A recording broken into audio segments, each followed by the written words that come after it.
kembali dengan saya di channel Gus Adin Teach. Yang kali ini kita akan membahas materi selanjutnya pada mata pelajaran prakarya mengenai kerajinan bahan limbah lunak. Kali ini kita akan bersama-sama belajar untuk mengetahui proses produksi kerajinan bahan limbah lunak. Tentunya pada pertemuan kali ini kita membahas mengenai bahan limbah lunak organik. Nah, untuk pertemuan sebelumnya kita telah mempelajari mengenai prinsip dalam pengolahan bahan limbah lunak. Masih ingat ya, ada 4R, ada recycle, reduce, reuse, dan replace. Nah, ini nanti juga kalian pedomannya dipahami lagi ya untuk melanjutkan di materi ini.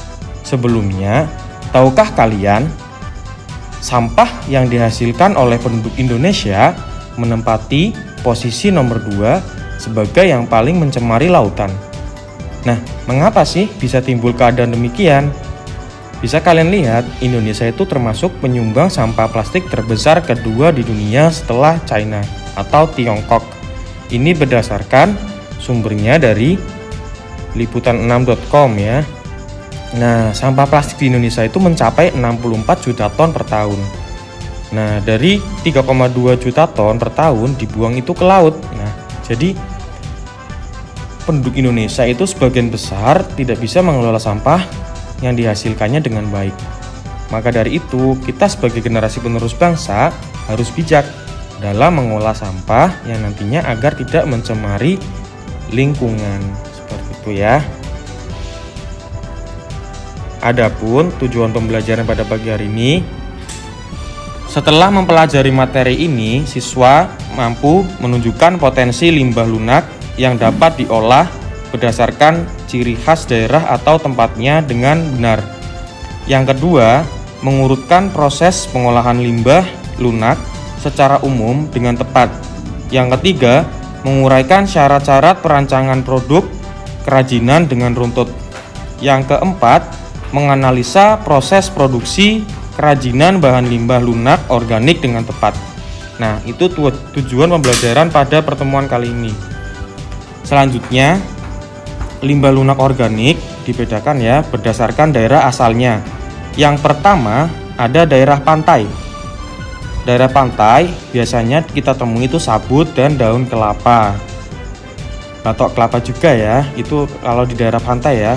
Kemudian daerah pegunungan ada kulit jagung, kulit bawang, kulit kacang, kulit biji-bijian, kulit buah-buahan yang bertekstur seperti salak, dan kulit pete Cina. Yang ketiga ada daerah pertanian.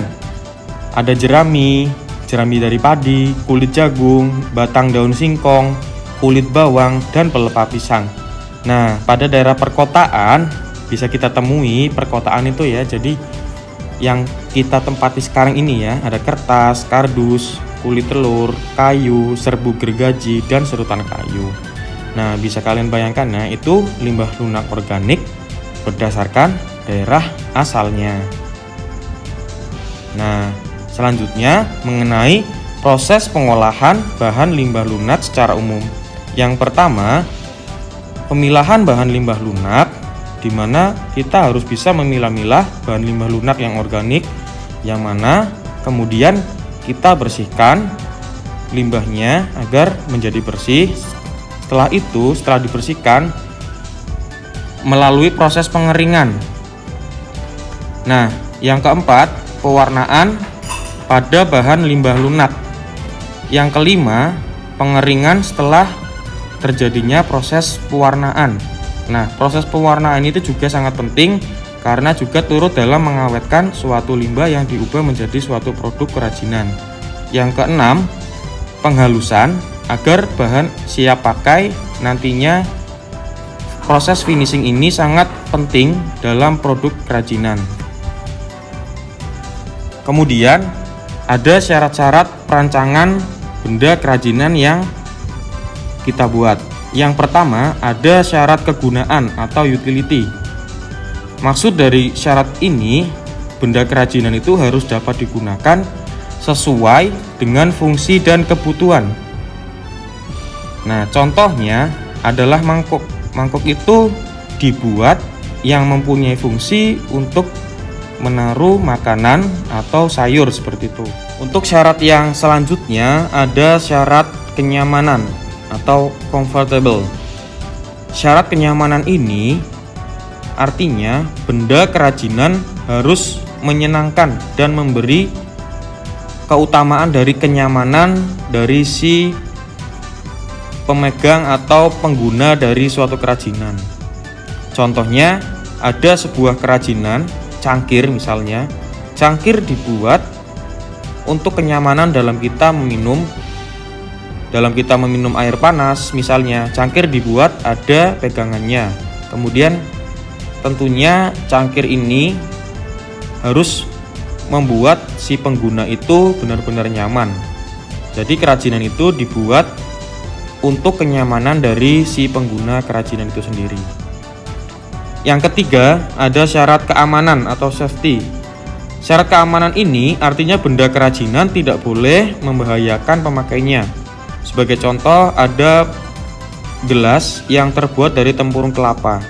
Nah, bisa kalian bayangkan ya, tempurung kelapa asalnya seperti apa, bahan limbahnya seperti apa, kemudian diubah menjadi produk kerajinan yang berfungsi sebagai alat minum. Tentunya alat minum ini harus mempunyai tingkat keamanan pada saat digunakan oleh penggunanya dan tidak sampai membahayakan, ya, seperti itu.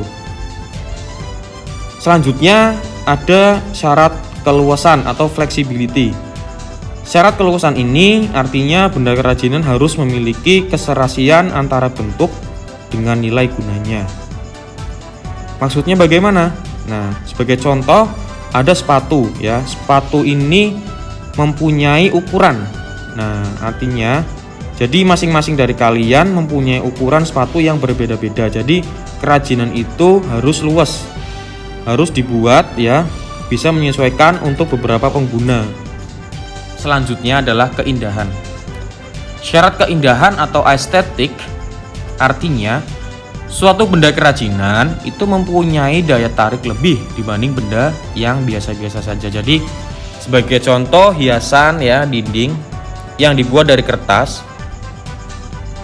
Hiasan ini mempunyai nilai yang daya tarik lebih ya, yang mempunyai nilai keindahan dibanding benda-benda lainnya. Jadi suatu kerajinan itu yang kita buat harus indah. Artinya apa? Agar menarik dari pengguna untuk menggunakan kerajinan kita, seperti itu. Nah, inilah kelima syarat-syarat perancangan benda kerajinan yang harus kalian pegang dan pahami. Yang nantinya selama kalian mempelajari materi kerajinan, syarat ini akan terus mengikuti sebagai landasan dalam kalian membuat suatu kerajinan. Nah, bagaimana sih proses produksi pada kerajinan limbah kertas? Nah, kertas berasal dari pulp ya, buliran ya dari pohon yang bisa kalian lihat. Itu nantinya bisa disulap menjadi suatu kerajinan yang sangat indah dan unik. Tentunya mempunyai dari proses yang tidak sederhana dan mempunyai beberapa teknik. Nah, beberapa referensi menyatakan bahwa kertas merupakan bagian dari limbah lunak organik. Karena apa? Tentunya kertas itu berasal dari pohon ya, dari tumbuhan. Yang tumbuhan itu merupakan dari organik yang mudah diuraikan di lingkungan secara alami. Sifat kertas memiliki pori-pori yang lebar sehingga mudah hancur. Selain itu, mudah menyerap air dalam waktu yang singkat. Nah, kertas disulap menjadi produk kerajinan yang sangat bagus ya. Ada produk kerajinan dari menggunakan beberapa teknik, ada keledai, lemari, untuk wadah serbaguna, dan wadah pakaian, ada tempat tisu, dan lainnya. Yang nantinya kalian bisa lihat referensi lainnya mengenai kerajinan limbah kertas yang disulap menjadi suatu produk kerajinan yang sangat unik, seperti itu. Nah, ada beberapa teknik kerajinan dari kertas. Yang pertama ada cara dengan tekniknya itu menganyam. Mungkin dari kalian sudah familiar dengan teknik anyam seperti ini. Kemudian ada teknik sobek ya. Kertasnya disobek-sobek. Kemudian ada teknik lipat ya. Teknik lipat ini banyak digunakan ya untuk membuat origami, misal kerajinan perahu atau lainnya. Kemudian ada teknik yang paling digunakan sering ya oleh para pengrajin kertas ya, yakni teknik gulung. Jadi kertas digulung ya, yang serupa gulungannya kemudian dibentuk menjadi suatu kerajinan. Kemudian ada teknik bubur, di mana kertas itu dilarutkan dengan air yang nantinya akan menjadi tekstur seperti bubur. Yang nantinya kertas dari bubur ini akan dibentuk sesuai bentuk keinginan dari sang pengrajin kerajinan kertas. Yang terakhir ada teknik remas ya, dengan meremas-remas kertas yang ada kemudian dibentuk menjadi suatu kerajinan dari kertas. Nah, ini skema teknik kerajinan dari kertas ada 6, patut kamu pahami dan cermati. Yang kedua ada kerajinan limbah kulit jagung. Mungkin kalian sering melihat banyak limbah kulit jagung yang terbuang dari para penjual jagung bakar atau lainnya. Nah, dilihat dari sisi limbah, ini sangat mengganggu di lingkungan ya. Jadi kita sebagai generasi penerus bangsa, sebagai siswa ya, milenial, kita harus pintar-pintar dalam mengolah limbah. Nah, cara pengolahannya dengan proses sederhana dan relatif mudah, yaitu dengan panas matahari hingga kering ya, dikeringkan dulu. Kemudian setelah kering, kulit jagung dapat diwarnai, kemudian dikeringkan lagi dan disetrika agar lembarannya dapat terlihat lebih halus dan rata, yang nantinya agar mudah dibentuk dan kita membuat pola yang nantinya pola itu membuat suatu kerajinan yang kita inginkan. Nah, sebagai contoh ada kerajinan dari limbah kulit jagung dibuat menjadi kerajinan bunga, boneka, dan gantungan kunci. Nah, ini beberapa kerajinan yang mungkin familiar bagi kalian yang biasa kita lihat di kehidupan sehari-hari. Yang ketiga ada kerajinan limbah jerami.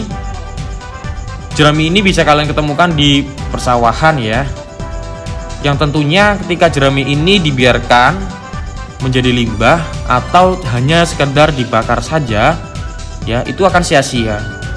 Alangkah baiknya jika dimanfaatkan lebih lanjut menjadi suatu kerajinan seperti produk kerajinan limbah jerami, wadah pensil, sapu, maupun figura.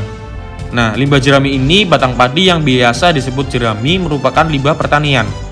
Pengolahan yang paling sederhana dilakukan dengan menjemurnya di bawah sinar matahari langsung. Hal yang perlu diperhatikan yaitu dipisahkan semua bagian yang berpotensi untuk dijadikan produk kerajinan. Misalnya batang padi sangat cocok digunakan pada bagian pembentuk wadah pensil atau frame foto. Ranting jerami ini yang lebih halus dapat dimanfaatkan untuk membuat bunga-bunga. Nah, jadi kalian bisa menentukan bagian-bagian mana saja yang kira-kira pas dan cocok untuk membuat suatu produk kerajinan sesuai yang kalian inginkan. Seperti itu. Selanjutnya ada kerajinan limbah pelepah pisang.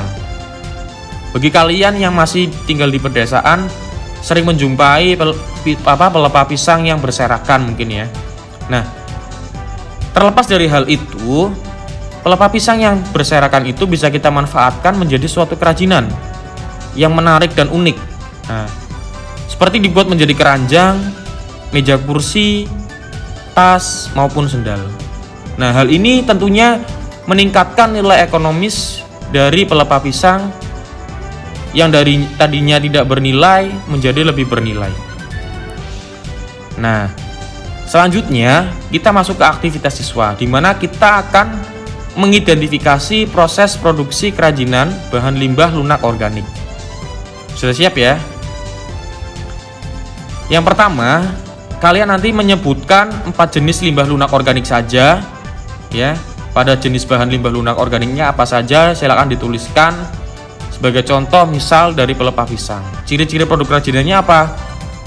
Sebagai tempat untuk duduk ya.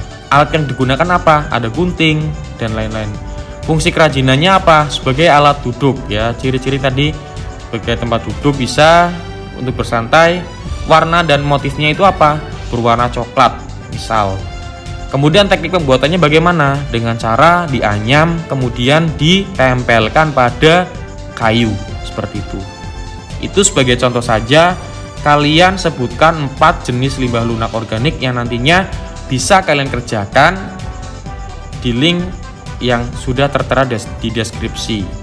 Nah, kalian bisa kerjakan di buku kalian masing-masing, disalin tabelnya, kemudian difotokan, kemudian diupload di Google Classroom. Jika ada yang ingin ditanyakan, silahkan kalian tanyakan di kolom komentar. Jangan lupa presensi, sebutkan nama dan kelas, dari sekolah mana. Sekian, wassalamualaikum warahmatullahi wabarakatuh.